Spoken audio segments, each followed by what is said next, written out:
Hey everybody, Mikey's back and I got another video for you guys today. And today we're going to be taking a look at my red coat fleet. Yep, that's right. We're only going to deal with the ships that make up the fleet of my red coats, nothing else. And before I go any further, let me just say, if you like this video or any other videos on my channel, please like, comment, and subscribe. I really appreciate it, guys. Thanks. You guys are all awesome. So let's get down into it. Yes, these are the ships that I have deemed part of my Red Coat Navy as of now. The one that is not here, that I do not own yet, I did own it as a child, surprisingly, but it didn't survive my childhood, is the original small Lego Imperial Flagship, which was released back in, I think, 1992 range, which was of course replaced by the larger Imperial Flagship. But again, there's been two Lego sets that have gone by the name Imperial Flagship, and I do not currently have the smaller one, and it is on my radar, and once I get it, of course it will be added to my Red Coat Navy. But let's take a look at what I do have. And right there, dead smack in the center, is the Imperial Flagship, this newer, larger Imperial Flagship, of course. And then on the left-hand side, I have BrickBeard's Bounty. And then on the right, we have its a smaller Enlighten set that is actually a miniaturized version of the Black Seas Barracuda, the old original Lego pirate ship. And I have refit it into a red coat ship. And let me just go on and say that my Imperial Flagship is the Leopard set. It is not the official Lego one, because the official Lego one costs, you know, $700, $800, or $1,000 to get your hands on at this point.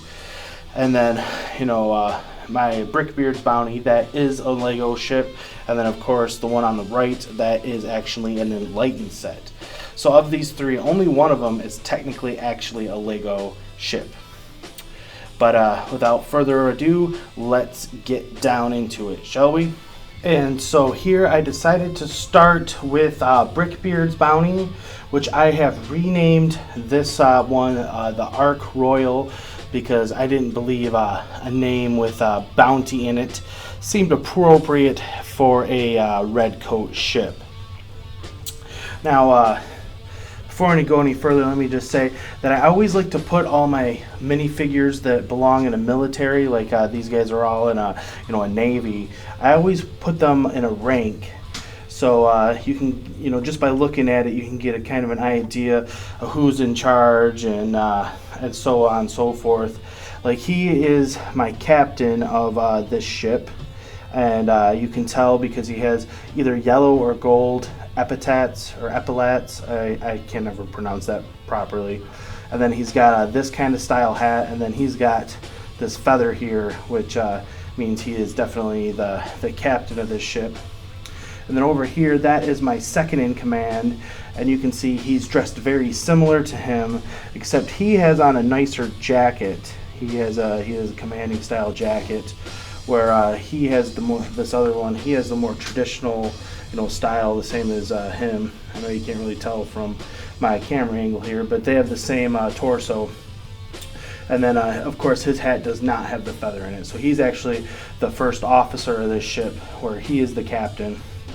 And the guys that are wearing the blue, they come in after, that's the next rank type down.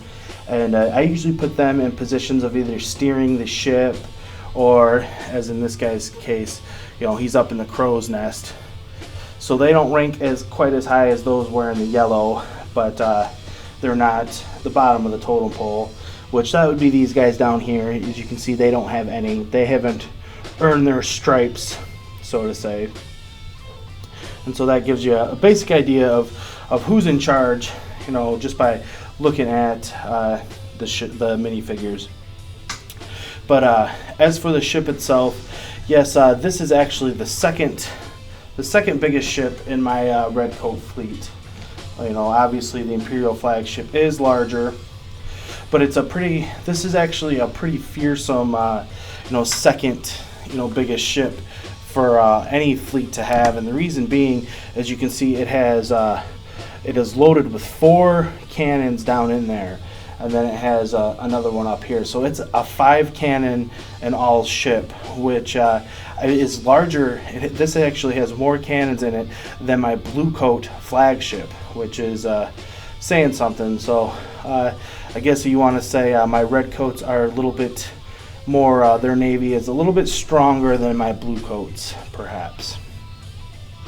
And as I've said, I've just talked about this ship recently when I compared the 2 bounties, the Brick Bounty and BrickBeard's bounty, of course. So I'm not actually going to go into, the captain's quarters too much. I will open it up and you can peek down in there. It's a very nice captain's quarters, as I've said before. But this whole structure here, this whole piece here does lift off, and it has a modular type design, as does the Imperial Flagship. So that's definitely a pretty cool thing that this ship has going on for it. And when I did compare this with the Brick Bounty, even though I personally actually like the Brick Bounty better, you guys kind of decided that you like this one better. So here it is again, and of course this is my second in command ship of my Red Coat Navy. Originally it was BrickBeard's bounty, but I have refit mine and retitled mine the Ark Royal. So there it is. Now let's look at another one, shall we? And then here is the smallest ship in my Red Coat Navy, and I don't believe I've given this one an actual title yet, an actual name, and if I have forgotten it. But it's actually this is an Enlightened ship by design, and it's actually a miniaturized version of the classic Lego set, the Black Seas Barracuda. It is almost identical to it. It's just made smaller, which is pretty cool upon itself, because that is a pretty great classic Lego pirate ship. And as far as my captains on this one, this is my captain right here. I decided to not go with a hat for him, only because that minifigure, he actually came in the Pirates of the Caribbean line, and he came with some nice hair, so I decided to stay true with that. So he's one of my few captains of my either my Blue Coats or Red Coats that actually does not wear a hat. And then right next to him, he is second in command. He's the first officer of this ship. And then because this one is actually a smaller ship, it's not. I didn't put quite. It's not manned. It has a smaller crew, so he's actually the one driving the ship. Even though I just said typically the guys that have the blue epaulets, I usually put in the better positions. Being that this was a smaller one, I had to put an officer with the gold driving, but still have one with the blue up here in the crow's nest, keeping the lookout. And then here are the two low-ranking guys. Even though he has the blue, he's still a little bit of a lower-ranking officer than the rest that are on this ship. And then as far as the captain's quarters for this ship, you can access it 2 ways. This lifts right up, and let me talk about this stuff right here. Being that this is actually an Enlighten built ship, some of the Enlighten bricks are not, their clutch factor is not quite as high as Lego's is, so sometimes they could fall apart quite easily, and then this would kind of collapse down into the captain's quarters, and that is extremely irritating. So I pulled out some random pieces I had and shirted it up, and so it doesn't fall apart when opening it. And then you can access the captain's quarters through this little area here, just exactly like the actual bigger Black Seas Barracuda ship. And it's a nice little captain's quarters. Yeah, there's not a whole lot down in there, just a treasure chest, but it's pretty cool. I like it.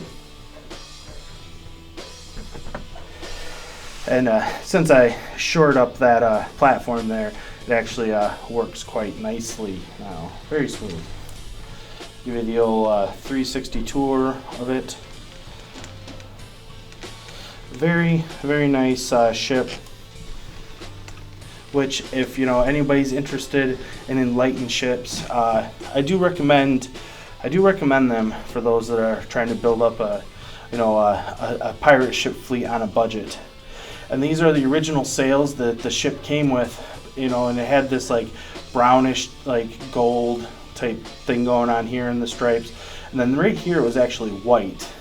So I just took a red Sharpie on the white spots to give it the more red coat type regal look. And I think it works out rather well. The ship did not come with a masthead originally. I actually got this. This is the mermaid that appears on the correct official Lego Black Seas Barracuda.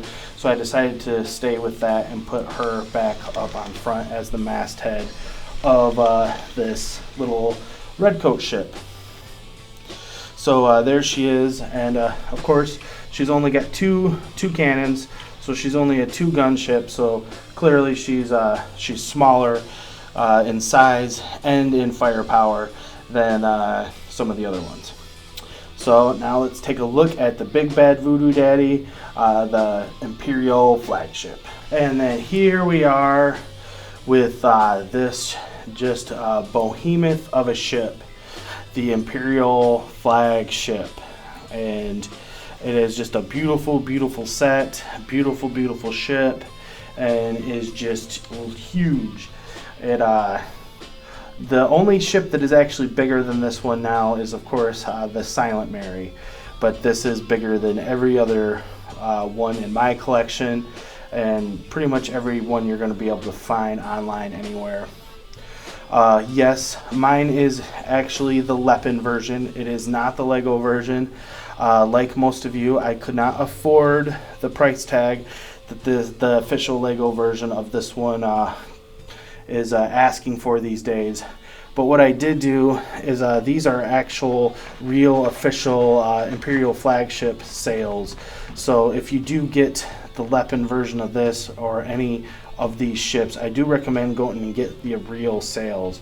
It does make a difference. And yes, they were not cheap, but again, I do feel it is important.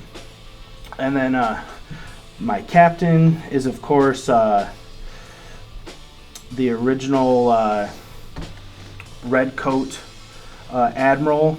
I gave him my flagship, my red coat flagship, to command, and so there he is. He's a pretty cool and a little bit rarer minifigure you're gonna find, which of course on these are all Lego minifigures.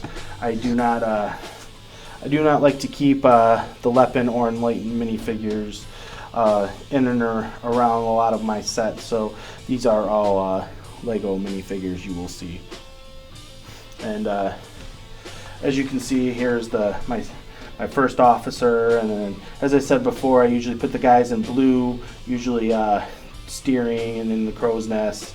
And because this is such a large set, this is I have the largest crew on this ship than I have on any of my other pirate ships or anything.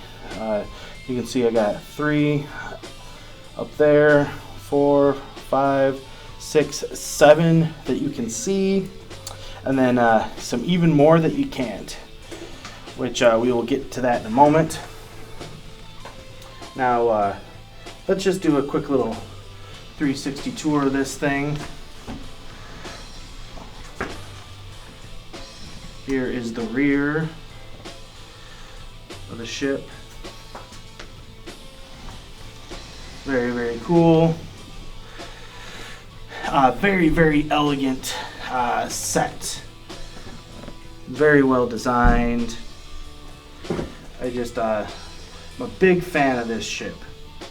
And then it has this like saw, like a, not a shark, but like a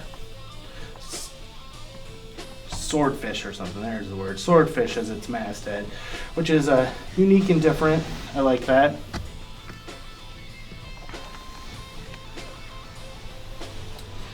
And then here we are.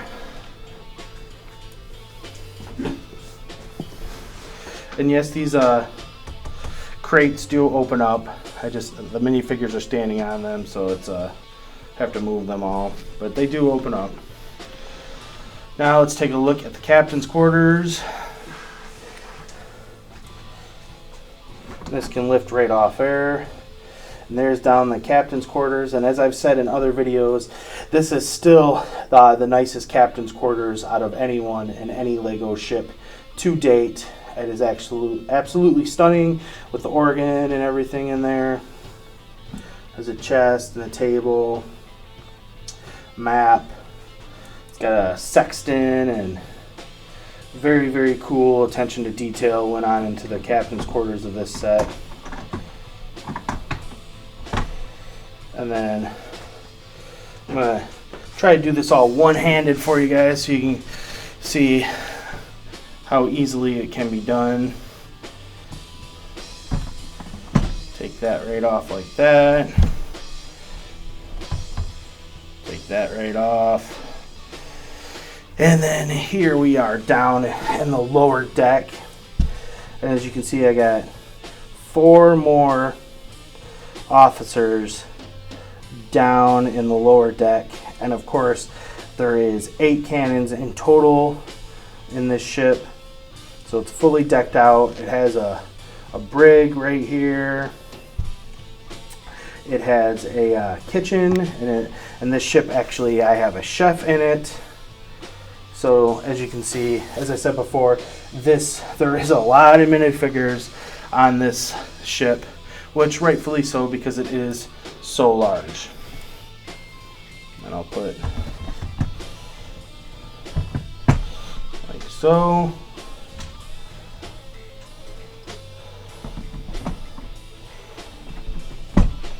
There, and she's back together, and nothing fell off, and I did it all one-handed holding the camera. Hooray for me.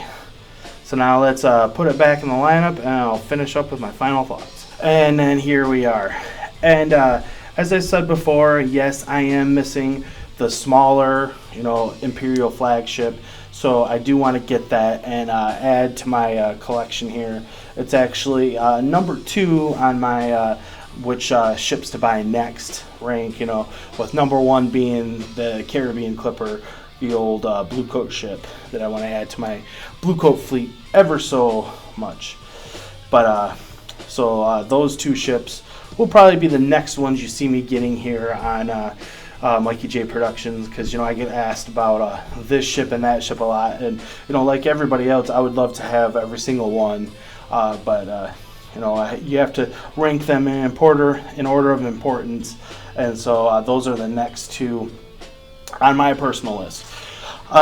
Speaking of ranking in order of importance, this Imperial Flagship here, I highly recommend anybody get their hands on that is interested in it or wants it. Whether you can afford the real Lego version, if you can, that's amazing. Or if you want to try to bricklink your own version of it, that's a way to go. Or if you're trying to get it, a little bit on the cheaper side, like I did, and you go and buy the Leppin version, I recommend that too.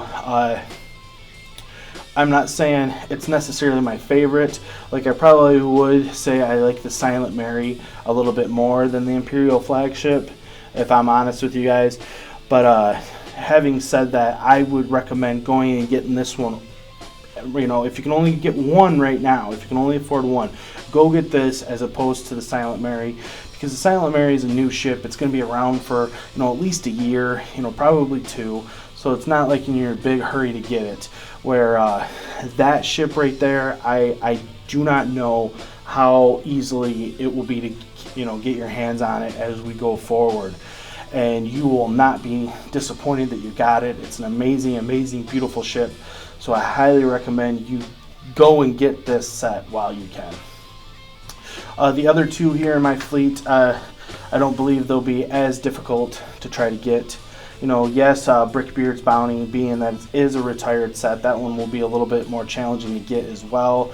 But it's not, they're not asking astronomical prices to try and get your hands on that ship. So I would still say, you know, it's doable, it's feasible. And then the Enlighten ship, you know, as far as I know, Enlighten still makes it, and you can probably log on to Amazon or something today and find it. So that one's not really a problem at all. But there is my red coat fleet for you guys today. Hope you enjoyed my video, and thanks everybody for watching, and I will be seeing you guys all again soon. Take care, everybody.